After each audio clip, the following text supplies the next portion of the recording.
मित्रों, जिसने गीता को नहीं जाना उसका जीवन व्यर्थ है। किंतु आज के व्यस्त जीवन में हमारे पास गीता अध्ययन का समय ही कहाँ है। आपकी इस समस्या के समाधान के लिए इस चैनल पर प्रतिदिन प्रातः 6 बजे क्रमानुसार गीता के एक श्लोक पर वीडियो लाया जाता है। केवल 5 से 10 मिनट के हमारे वीडियो को प्रतिदिन देखकर आप संपूर्ण गीता का अध्ययन पूरा कर सकते हैं। चैनल को सब्सक्राइब कीजिए और घंटी के आइकन को दबा दीजिए। हर सुबह 6 बजे वीडियो आपके लिए उपलब्ध होगा। कीजिए अपने दिन की शुरुआत भगवत गीता के श्लोक के साथ। जो श्लोक आपके पीछे छूट गए हैं उनके लिए प्लेलिस्ट का लिंक नीचे डिस्क्रिप्शन में उपलब्ध है। वहां जाकर आप पिछले वीडियो देख सकते हैं। चलिए आज के वीडियो को आरंभ करते हैं।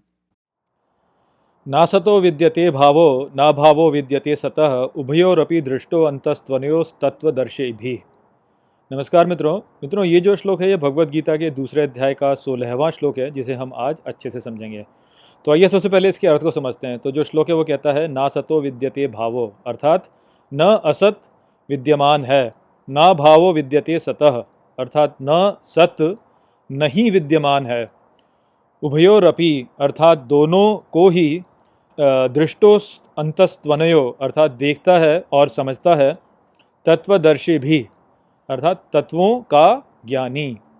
तो पिछले श्लोक में श्री कृष्ण बोले कि वो व्यक्ति जो कि दुख और सुख दोनों में ही समान रूप से रहता है और चिंता नहीं करता है, वही व्यक्ति अमृतत्व को प्राप्त करता है।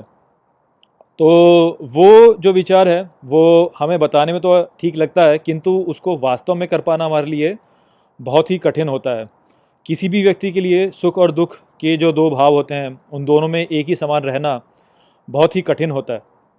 तो उसी को प्राप्त करने के लिए यहाँ पर श्री कृष्ण समझा रहे हैं कि जो ज्ञानी व्यक्ति होते हैं वो वास्तव में ये समझते हैं कि क्या वास्तव में है और क्या नहीं है। और जो ज्ञानी व्यक्ति होते हैं वो इन दोनों को ही समझकर, तत्वों का ज्ञान करके ही जो है एक शांत मन प्राप्त करते हैं। तो जो हमारा ये जीवन है इसमें हम इस संसार में जी रहे हैं और हम इस संसार में ऐसे खो गए हैं वास्तव में कि हम ये भूल जाते हैं कि क्या वास्तव में सत्य है और क्या असत है, अर्थात क्या ऐसा है जो कि सभी समय पर है और जो कि वास्तव में है, और क्या ऐसा है जिसमें कि परिवर्तन होता रहता है और जो कि अस्थाई है। तो क्योंकि हम इस जीवन में जी रहे हैं और इस संसार के साथ में जुड़े हुए हैं, तो हम अपने कार्यों में, जो हमारे जीवन के जो भी कार्य होते हैं उनमें ऐसे खो जाते हैं कि हमें लगता है कि जो अभी चल रहा है वही सदा के लिए चलता रहेगा। यही कारण है कि हम सभी अपना जीवन ऐसे जीते हैं जैसे कि हम कभी भी मरने वाले नहीं हैं, जबकि वास्तव में हम सभी की मृत्यु निश्चित है। तो ये इसी कारण से होता है क्योंकि हम इस संसार में, जो ये संसार है उससे ऐसे जुड़े हुए हैं कि हम भूल जाते हैं। यही कारण है कि जब हम सुखी होते हैं तो हमें लगता है कि जो सुख हमें मिल रहा है ये सदा के लिए ही रहेगा, और हम जब दुखी होते हैं तो हमें ये लगता है कि ये जो दुख है ये सदा के लिए ही रहेगा।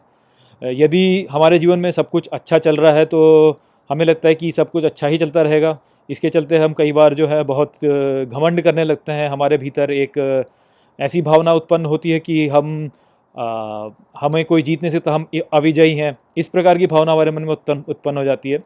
वहीं पे यदि हम जीवन में हार जाएं या हमारे जीवन में चीज़ें ठीक से नहीं चल रही हैं तो उस स्थिति में हमें ऐसा लगता है कि बस हम तो सारे जीवन ऐसे ही करते रहेंगे, हमसे बुरा तो कोई और व्यक्ति है ही नहीं, हमसे बेकार कोई और व्यक्ति है ही नहीं, इस प्रकार की बातें लगती हैं। तो हमारे भीतर एक विषाद आ जाता है और बहुत से लोग ऐसी स्थिति में आत्महत्या भी कर लेते हैं। तो ये जो भावना हमारे भीतर होती है कि हमें लगता है कि जो हमारे साथ दुख और सुख है वो हमारा सदा के लिए ही हो रहा है, ये हमारी एक भूल है।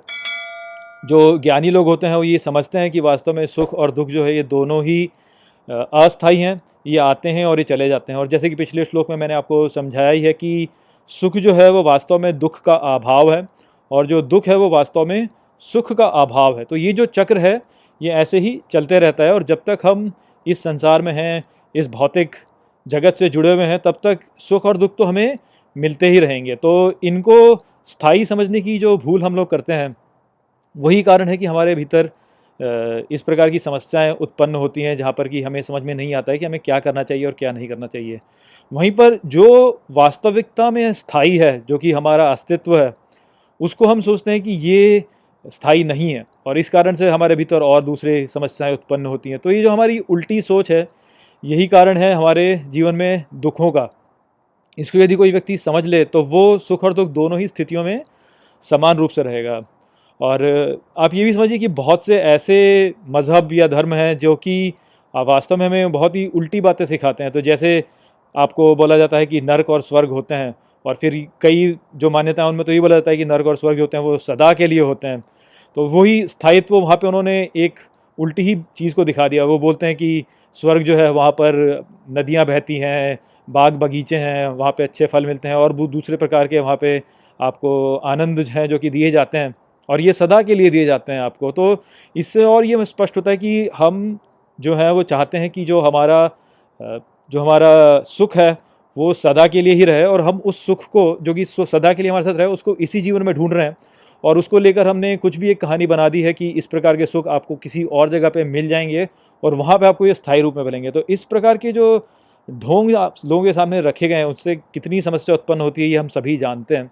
और ये दर्शाता है कि कितनी छोटी सोच अभी है मुख्य रूप से बहुत से मनुष्यों की, जो कि अब तक भी सत्य को नहीं समझ पा रहे हैं। वो ये नहीं समझ पाते कि सुख जो है वो कभी भी सदा के लिए हो ही नहीं सकता, क्योंकि जैसा कि मैंने बोला सुख जो है वो दुख का अभाव है। अर्थात यदि दुख नहीं है तो सुख होगा, किंतु सुख यदि नहीं होगा तो दुख भी होगा। और हमें ये भी समझना चाहिए कि इस भौतिक जीवन में जब हम कुछ भी सुख का अनुभव करते हैं तो एक ही वस्तु से यदि हम सुख का अनुभव करते रहें तो हम अंत में उससे बोर हो जाते हैं। अर्थात यदि आपको मिठाई जो है वो हर दिन मिठाई ही मिठाई खिलाई जाए आपको, तो आप मिठाई से बोर हो जाएंगे और अंत में ये होगा कि सुख समाप्त हो जाएगा उस मिठाई का। और क्योंकि सुख का समाप्त होना दुख ही होता है, तो आपको दुख होने लगेगा। तो वो मिठाई जब आप खाएंगे बार बार तो वो आपको अंत में दुख देने लगेगी। तो यही बात हमें फिर स्वर्ग के साथ भी समझनी चाहिए कि यदि ऐसा कुछ है तो उससे बोर हो जाएंगे और फिर उससे जो है उल्टा दुखी ही हो जाएंगे हम वहाँ पे। ठीक इसी प्रकार से जो दुख है उसके साथ भी ये कि जब दुख समाप्त होता है तो वही सुख है वास्तव में। तो यदि आप देखिए कि किसी दरिद्र व्यक्ति को जिसके पास कुछ भी नहीं है, उसको यदि आप 100 रुपये भी देते हैं तो वो इतना खुश होगा उससे कि किसी ऐसे व्यक्ति को जिसके पास बहुत धन है उसको आप अधिक पैसा दे दें तो उसको उतना प्रभाव नहीं पड़ेगा। तो ये भी एक बात होती है कि दुख भी होता है, जो भी उसका भी एक स्तर होता है, और यदि दुख का अभाव हो तो वही आपको सुख देता है। तो इसलिए सुख और दुख वास्तव में कभी भी सदा के लिए नहीं है। तो ये इस रूप से देखा जाए तो असत है, क्योंकि ये जो है अस्थाई हैं।